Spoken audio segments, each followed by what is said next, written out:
కావాలనే మీ కలను నెరవేర్చుకోండి. సంప్రదించండి హెగ్డే ఫెర్టిలిటీ, హైదరాబాద్, తెలంగాణ. హెగ్డే ఫెర్టిలిటీ అమ్మ అనే పిలుపుకు శ్రీకారం చుట్టండి. పొందండి ఉచిత మొదటి కన్సల్టేషన్, మొదటి స్కాన్. సంప్రదించండి 8880747474.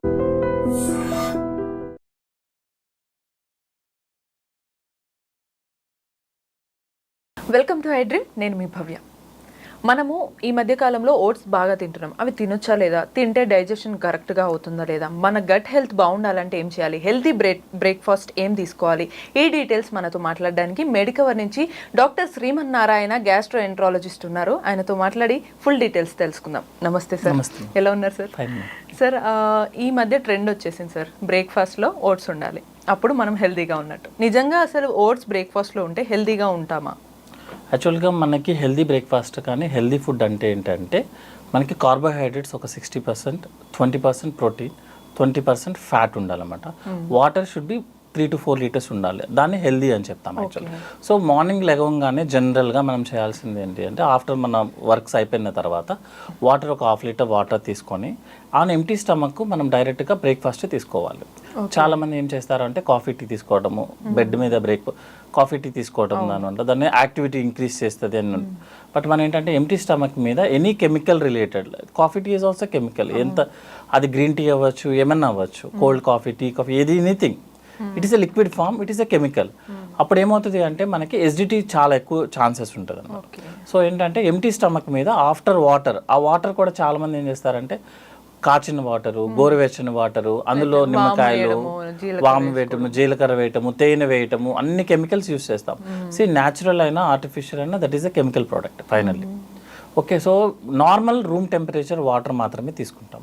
తర్వాత బ్రేక్ఫాస్ట్ జనరల్గా మన ఇండియన్ సెటప్లో లేకపోతే సౌత్ ఇండియా, నార్త్ ఇండియా ఎవరి వాళ్ళ బ్రేక్ఫాస్ట్లు ఉంటాయి రెగ్యులర్గా. సో దాని గురించి మనం ఆల్రెడీ టైం టెస్టెడ్, చాలా రోజుల నుంచి యూజ్ చేస్తున్నారు. ఓల్డ్ పీపుల్ ఏమో మేము ఇవన్నీ తినేసి హెల్దీగా ఉన్నాం చూడండి అంటారు. మేము రోజు నెయ్యి తింటాము అయినా కూడా మేము హెల్దీగా ఉన్నాము అంటారు. న్యూ పీపుల్ ఏమో లైక్ మన బ్రిడ్జిల్ లాగా అనమాట, అంటే కొంచెం తిన్నా ఇబ్బంది అయిపోతుంది. సో ఫుడ్ అప్పుడు ఓల్డ్ పీపుల్ ఏంటంటే ఫిజికల్ యాక్టివిటీ ఎక్కువ, ఇప్పుడు న్యూ పీపుల్ ఏంటంటే ఫిజికల్ యాక్టివిటీ తక్కువ. సో వాళ్ళు డైట్ ఏం తీసుకున్నా అరిగిపోతుంది. మనం ఏం డైట్ కొంచెం అటు ఇటు అయినా కూడా ప్రాబ్లం అవుతుంది. సో ఇప్పుడు ఏమిటంటే మెయిన్ టాపిక్, ఇప్పుడు ట్రెండ్ అవుతున్నది మెయిన్ టాపిక్ అంటే ఓట్స్ అనేది మనం తీసుకోవచ్చా తీసుకోకూడదు. ఓట్స్ అనేది యాక్చువల్గా సీరియల్ గ్రూప్ అండి, లైక్ రైస్ లాగా, వీట్ లాగా, అది కూడా ఒక సీరియల్ అనమాట. సో కాకపోతే దాంట్లో ఉన్న ఒక ఓన్లీ అడ్వాంటేజ్ ఏంటంటే కార్బోహైడ్రేట్ పర్సంటేజ్ 66 మిగతా సీరియల్స్ లాగే అనమాట. కానీ మెయిన్ అడ్వాంటేజ్ ఏంటంటే హై ఫైబర్ ఉంటుంది, almost like 11 grams fibre in each 100 grams లో 11 grams fibre which is highest in serials అనమాట. సో ఫైబర్ ఎక్కువ తీసుకున్నప్పుడు ఏమవుతుందంటే మనకి కార్బోహైడ్రేట్ని అబ్జార్ప్షన్ తగ్గిస్తుంది. అదే టైంలో ఏంటంటే ఒక సాల్యుబుల్ ఫైబర్ బీటా గ్లైకాన్ అని చెప్తారన్నమాట, అదేంటంటే యాంటీ ఇన్ఫ్లమేటరీ ప్రోడక్ట్ ఉంటుంది, అంటే లైక్ గ్యాస్ట్రైటిస్ని తగ్గిస్తుంది యాక్చువల్గా. ఇంకోటి ఏంటంటే డైజెషన్ ఇంప్రూవ్ చేస్తుంది. ఓట్స్ తింటే డైజెషన్ బాగా అవుతుంది. ఓట్స్ తింటే డైజెషన్ బాగా అవుతుంది యాక్చువల్గా. ఇంకొకటి ఏంటంటే మనకి కార్డియో ప్రొటెక్టివ్ యాక్షన్ ఉంటుంది అనమాట, బీపీని తగ్గించడానికి అన్నిట్లోనే హెల్ప్ చేస్తుంది. కానీ దీంట్లో ఉన్న మెయిన్ ప్రాబ్లం ఏంటంటే కార్బోహైడ్రేట్ పర్సంటేజ్ ఈజ్ ఆల్మోస్ట్ 66%, అంటే ఈచ్ 100 grams లో 66% కార్బోహైడ్రేటే ఉంటుంది. మనము ఒక సాల్యుబుల్ ఫైబర్ కోసము, అంటే ఒక 11 grams ఉండే ఫైబర్ కోసము ఈ 66 grams of carbohydrate each 100 grams తీసుకోవాల్సి వస్తుంది. సో ఎవ్రీడే మీరు తీసుకుంటున్నారు అనుకోండి ఓట్స్ని, మీరు ఎవ్రీడే 100 grams లో 66 తీసేసుకున్నారు. మీకు విషయం తెలుసా, బ్రౌన్ రైస్లో ఉండేది 22 grams కార్బోహైడ్రేట్స్ 22 grams మాత్రమే ఉంటుంది. వాటర్ ఇంటేకే హైయెస్ట్ ఉంటుంది అనమాట. సీరియల్ నార్మల్గా వైట్ రైస్ తీసుకున్నా, వీట్స్ తీసుకున్నా ఏంటంటే ఎక్కువ కార్బోహైడ్రేట్స్ ఉంటాయి. సో కామన్గా ఏంటంటే ఒకే ప్రోడక్ట్ని ఎవ్రీడే తీసుకుంటున్నాం అనుకోండి, that is more danger. So ఏదైనా ఒక ఫుడ్ ఏంటంటే మనం రెగ్యులర్గా మారుస్తూ ఉండాలి. సపోజ్ మీరు ఇండియన్ ట్రెడిషనల్ ఫుడ్ తీసుకోండి, ఇండియన్ కాదు ఎవరిదైనా ఒక ట్రెడిషనల్ ఫుడ్ తీసుకోండి.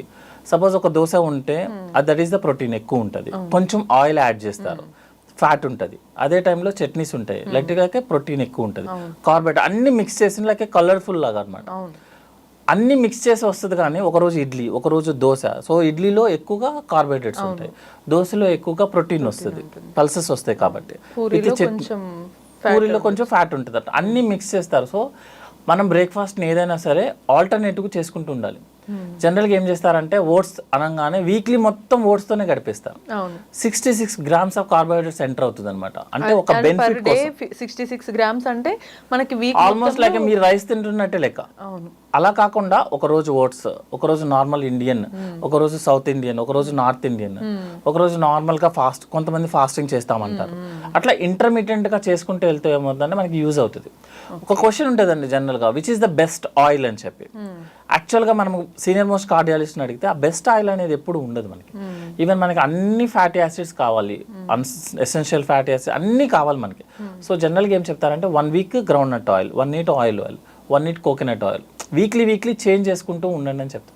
సో ఒకే ప్రోడక్ట్ని ఎక్కువ రోజులు వాడితే that is the more danger. Even brown రైస్ని మీరు ఎక్కువ రోజులు వాడారనుకోండి, దట్ ఈస్ ఆల్సో డేంజర్. అందులో ఏం ఎక్స్ట్రా రాదు, మీకు కార్బోహైడ్రేట్ రాదు. మన బాడీలో ఒక టిపికల్ ప్రాబ్లం ఉందండి యాక్చువల్గా, ఏంటంటే దానికి కావాల్సి వస్తే బ్రెయిన్లో ఉన్న షుగర్ని కూడా బయటికి తీస్తుంది. అమ్మో. దానికి కావాలి, సపోజ్ మన బాడీకి కావాలి ఈరోజు షుగర్ కావాలనుకోండి, లివర్లో ఉన్న షుగర్ని బ్రెయిన్లో ఉన్న షుగర్ని కూడా బయటికి తీస్తుంది. దట్ అర్జు కోసం అనమాట. అంతే తప్పించి మనం ఈరోజు ఫుడ్ కొంచెమే తిన్నాం కదా బాడీ నువ్వు అడ్జస్ట్ చేసుకుంటే చేయదండి. లేదు 1 మంత్ మొత్తం మనం బ్రౌన్ రైస్ తిన్నామన్నా కూడా మనకి ఏం పెద్దగా మొత్తం బాడీలో ఉన్న మొత్తం జ్యూస్ అంతా బయటకు తీస్తుంది అనమాట. మనం ఎక్కువ తిన్నాం అనుకోండి, మొత్తం తీసుకెళ్లి ఫ్యాట్ లో అక్యుములేట్ చేసేస్తుంది. సో మనకి నచ్చినట్టు బాడీ ఉండదు ఎప్పుడు, మన బాడీ తత్వాన్ని బట్టి మనం బ్రేక్ఫాస్ట్ ని డిసైడ్ చేసుకోవాలి. సో మేబీ అందుకే కదా sir mostly old traditional method foods తింటేనే అందరు హెల్తీగా ఎందుకుంటారు అంటే అన్ని ఇట్లా మిక్స్ చేస్తారు కాబట్టి. అదే టైంలో ఫిజికల్ యాక్టివిటీ ఎక్కువ ఉంటుంది వాళ్ళకి. సో వాళ్ళు ఈరోజు యాక్టివ్గా ఎక్కువగా ఉన్నారనుకోండి, ఎక్కువ తీసుకునే వాళ్ళు, తక్కువ ఉంటే తక్కువ తీసుకునే వాళ్ళు. So oats is healthy food because తనకి ఎక్కువ ఫైబర్ ఉంటుంది, హైయెస్ట్ ఫైబర్ ఉంటుంది కాబట్టి. సో డైజెషన్కి కానీ, ఎస్జిటి ఉన్న పేషెంట్కి కానీ, కాన్స్టిపేషన్ ఉన్న పేషెంట్స్కి కానీ మనం ఓట్స్ యూస్ చేస్తాము లైక్ మెడిసిన్ లాగా అనమాట. అంతేగాని అది కంటిన్యూస్గా చేయడం కుదరదు అనమాట, ఎందుకంటే మోర్ కార్బోహైడ్రేట్స్ ఉంటాయి దాంట్లో. Next a type of oats వాడాలనేది ఒక కాన్సెప్ట్ యాక్చువల్గా. మనకి డిఫరెంట్ టైప్స్ ఆఫ్ ఓట్స్ ఉంటాయి. చాలా డిఫరెన్సెస్ వచ్చినాయి. ప్లెయిన్ ఓట్స్ వచ్చాయి, మసాలా ఓట్స్ ఉంటున్నాయి, ఈ మనకి డ్రై ఫ్రూట్స్ యాడ్ చేసిన ఓట్స్ ఉంటున్నాయి. సో ఒకవేళ సార్ డ్రై ఫ్రూట్స్ యాడ్ చేస్తుంటే మీరు అన్నట్టు ఫైబర్, కార్బోహైడ్రేట్స్, అదర్ ప్రోటీన్ కూడా యాడ్ అయ్యే ఛాన్స్ ఉంటుందంటారా? జనరల్గా అండి ఏదైనా ఒక ఫుడ్ని ఫుడ్ లాగా తీసుకుంటున్నప్పుడే యూస్ఫుల్ అవుతుంది దాంట్లో ఉన్న డైట్. అలా కాకుండా మనము చాకో చిప్స్ లాగా చాకో యాడ్ చేయటము, సపరేట్ మసాలా, స్పైసీ అన్నీ యాడ్ చేసుకున్నాం అనుకోండి, ఆ న్యూట్రిషన్ వాల్యూ పోతుంది, సైడ్ ఎఫెక్ట్స్ ఎక్కువ వస్తాయి అనమాట. సో మీరు ఓట్స్ లాగా తీసుకోవాలనుకుంటే హోల్ గ్రెయిన్ ఓట్స్ అని ఉంటుందండి. లైక్ ఇట్స్ ప్లెయిన్ ఓట్స్ అనమాట, అందులో ఏమి యాడ్ చేయడం కుదరదు. దాన్నే కుక్ చేసేసుకోవడం, నార్మల్ బ్రేక్ఫాస్ట్ లాగా తినేయడం మనం. అట్లా కాకుండా ఓట్స్లో ప్రాసెస్డ్ ఓట్స్ ఉంటాయి అనమాట యాక్చువల్గా. అంటే మీరు చెప్పినట్టు మసాలా అవన్నీ యాడ్ చేస్తుంటారు, దానివల్ల యూజ్ ఏమి ఉండదండి, ఇంకా ఎక్కువ సైడ్ ఎఫెక్ట్స్ వస్తాయి. యాక్చువల్గా ఎవరైనా సరే what is the best food అంటే నార్మల్ రూమ్ టెంపరేచర్కి తీసుకొచ్చిన ఫుడ్, హెల్దీగా కుక్ చేసిన ఫుడ్, ఆయిల్ కొంచెం తక్కువ యూజ్ చేసుకున్న ఫుడ్, నెక్స్ట్ ఏమో ఆన్ టైం అనమాట. అంటే బ్రేక్ఫాస్ట్ చేయడం, మళ్ళీ దాన్ని ఫ్రిడ్జ్లో పెట్టి దాన్ని వేడి చేసి మళ్ళీ నెక్స్ట్ రోజు మార్నింగ్ తినడం అనేది కరెక్ట్ కదా యాక్చువల్గా. So oats means whole grain oats, that is the raw oats is healthy. Remaining all oats అనేది జస్ట్ మనం ఓట్స్ తినాలన్న ఫీలింగ్తోనే చేస్తాం. ఈవెన్ అవైనా సరే మనం రెగ్యులర్గా అవే కంటిన్యూస్ కాకుండా అప్పుడప్పుడు ఎప్పుడు రెగ్యులర్గా చేయకూడదండి. ఏ ఫుడ్ను కూడా రెగ్యులర్, రోజు ఇడ్లీ తినడం కూడా కరెక్ట్ కాదు, రోజు దోశ తినడం కూడా కరెక్ట్ కాదు, రోజు ఓట్స్ కూడా సేమ్ అంతే అనమాట. సో మనం ఆల్టర్నేటివ్గా చేసుకుంటూ వెళ్ళాల్సి వస్తుంది. సో సింపుల్గా ఇందులోనే మనకు అర్థమవుతుంది సార్, మన గట్ హెల్త్ బాగుండాలి అని అన్న హెల్దీ బ్రేక్ఫాస్ట్ కోసం అన్న మీరు ఇప్పుడు చెప్పారు బాడీలో కార్బోహైడ్రేట్స్, ప్రోటీన్స్ ఇవన్నీ ఈక్వల్గానే ఉండాలి సార్, ఈవెన్ లంచ్ కానీ డిన్నర్లో కూడా ప్రతి దాంట్లోనే ఉండాలండి. నెక్స్ట్ జనరల్గా అందరం ఫాలో అయ్యే రూల్ ఏంటంటే మనం ఎంతైతే మీల్ తీసుకుంటున్నామో దాంట్లో బ్రేక్ఫాస్ట్ ఈజ్ 1/2 ఉండాలి. half of our food will be in the breakfast only. Okay. Next ఏంటంటే రిమైనింగ్ దాంట్లో half is our lunch. Dinner ఏంటంటే జస్ట్ 1/4 మాక్సిమం అనమాట. అది కూడా డిన్నర్కి లంచ్కి మధ్యలో డిన్నర్కి స్లీప్కి మధ్యలో అట్లీస్ట్ ఒక 2-3 అవర్స్ గ్యాప్ ఉంచుకునేలాగా చేసుకోవాలి. అప్పుడే మనం యాక్టివ్గా ఉన్నప్పుడు డైజెషన్ అయిపోతుంది, లేకపోతే మొత్తం ఫ్యాట్ కింద కన్వర్ట్ అయిపోతుంది. బట్ సార్ ఇక్కడ చాలా మంది ఈ ట్రెండ్ ఫాలో అవుతున్నారు, ఏంటంటే నైట్ తక్కువ తినాలనేది మంచిదే అందరు చెప్తారు, బట్ తక్కువ ఎలాగో తినాలి కదా, తినకపోతే ఇంకా మంచిదంట అని నైట్ ఫుడ్ మీల్ కానీ స్కిప్ చేస్తున్నారు, అది మంచిదే అంటారా? జనరల్గా అండి మనకి రిథమ్స్ ఉంటాయి అనమాట. అంటే మనం ఎలా నిద్రపోవాలనేది ఆల్రెడీ క్లాక్ లైక్ మన క్లైమేట్ని బట్టి సపోజ్ మనం ఇండియాలో ఉన్నాము, ఇండియాలో ఉన్నప్పుడు జనరల్గా మనకి నైట్ ఎప్పుడు అవుతుందో అప్పుడే స్లీప్ వస్తుంది.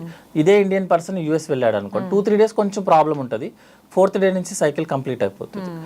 అదేవిధంగా మన బాడీలో ఏంటి అంటే జ్యూసెస్ ఏదైతే జ్యూస్లు ఉన్నాయో అవన్నీ ఎప్పుడు రిలీజ్ అవ్వాలనేది already fix. Like early morning 4 o'clock to 5 o'clock మనకి 50% of our juices will be released. అందుకే బ్రేక్ఫాస్ట్ని స్కిప్ చేయొద్దని చెప్తాం అనమాట.